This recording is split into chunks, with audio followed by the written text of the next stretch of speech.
Snoop, this is Little of BlackSportsOnline. I watched the movie first, and then after I watched the movie, I watched CJ Stroud carve up the Cleveland Browns in that wild card game. And I'm a fellow Buckeye myself, and I knew him from Ohio State, but I did not know his story out here in LA until later. About how his mother had to stay or live on top of a storage unit for him and his siblings to get by. And then I found out your influence with him. And I don't think there would be a CJ Stroud right now without a Snoop Dogg. And you see him not just playing well on the field, but you also see him talking about prison reform and his love for religion and his siblings.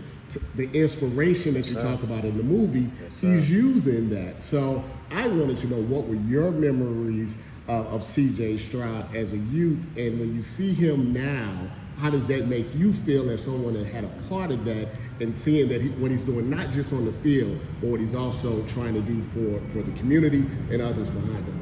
CJ is like the perfect example of every kid in my league that makes it to the league.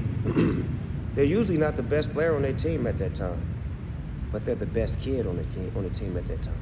And they understand what's before them, and they haven't peaked out.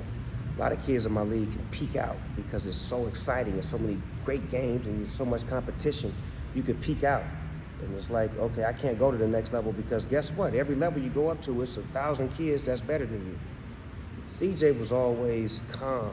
He was always a field general. He was always a leader. And he led by the way he moved, the way he conducted himself. No drugs, no partying, no criminal activity, none of that. But he comes from that. So how do we separate? We have to find something we love, and we have to find people that can inspire us. Coach Superfly in my league was the coach who identified CJ and dealt with him personally.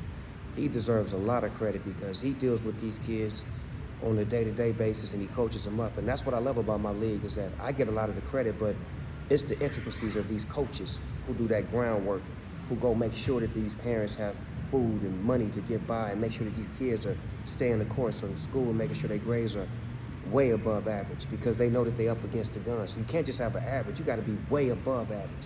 So it's the family, it's the unity, it's the village that I created with the Snoop Youth Football League that makes me so proud of CJ, makes me proud of Keyshawn Nixon, makes me proud of Romeo Dobbs, makes me proud of Lenore, makes me proud of D'Angelo Ross, proud of Jack Jones. I can just go on and on. When I see these babies on there, I get excited. I'm a Steeler fan, but I'm a fan of my kids. So when my team lose, yeah, I'm mad.